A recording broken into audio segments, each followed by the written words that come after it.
বেটা মন দিয়ে পড়ালেখা কইরো। হ্যাঁ বাবা তাড়াতাড়ি লাগাও, আমার স্কুলের সময় হয়ে গেছে। হ্যাঁ চলো বেটা আমি তোমাকে স্কুলে ছেড়ে আসি। আরে না না বাবা লাগবে না, আমি চলে যেতে পারবো। আচ্ছা আচ্ছা ঠিক আছে, স্কুল ছুটি হলে তোকে নিয়ে আসবো। আরে না বাবা আমি চলে আসতে পারবো। আমি পিৎজা নিয়ে এসেছি আর আমি বিরিয়ানি নিয়ে এসেছি। জবান বেটা। আরে দেখ ওর কানা বাপ চলে এসেছে।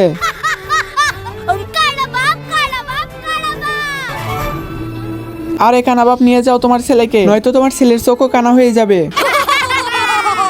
করলে তো আমার বেজ্জতি, তোমাকে কতবার বলেছি আসতে হবে না। তোমার কানা চোখ দেখে সবাই আমাদের সাথে মজা নিল। বেটা আমাকে মাফ করে দে আর চলো বাড়িতে।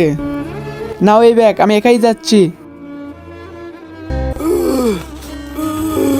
বেটা নোমানের বাড়ি চিনো? চাচা এটাই।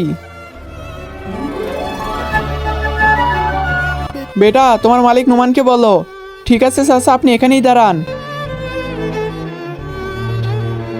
স্যার আপনার সাথে একজন দেখা করতে এসেছে, ওর এক চোখ কি খারাপ, ওনার এক চোখ খারাপ, এখানেও চলে এসেছে। ওনাকে গিয়ে বলো স্যার বিজি, পরে কথা বলবে।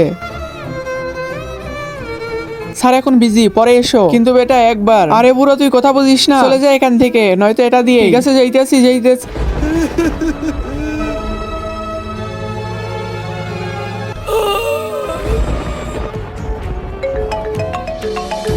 হ্যালো। স্যার আপনার বাবা হার্ট অ্যাটাক করেছে, জলদি বাড়িতে আসেন। আপনার আঙ্গুলটা কি সত্যি পচে যাবে আমার এই পবিত্র কোরআনকে একটা লাইক, একটা কমেন্ট আর একটা শেয়ার করলে? আর এই বুড়োর আজকে হার্ট অ্যাটাক করতে হলো। আরে বেটা তোকে এতদিন বলি নাই, কিন্তু আজকে তোকে সত্যি কথা বলবো। তুই যখন ছোট ছিলি তখন খেলতে গিয়ে তোর চোখ একটা নষ্ট হয়ে যায়। আপনার ছেলের একটা চোখ পুরোপুরি নষ্ট হয়ে গেছে, আপনার ছেলের চোখটা পরিবর্তন করতে হবে। ঠিক আছে স্যার আমার একটা চোখ নেই। ঠিক আছে আমি অপারেশন শুরু করতেছি, আপনি পেপারে সাইন করেন। বাবা আমাকে মাফ করে দাও। বাবাকে ভালোবাসলে ভিডিওতে লাইক দিয়ে চ্যানেলটি সাবস্ক্রাইব করে দাও।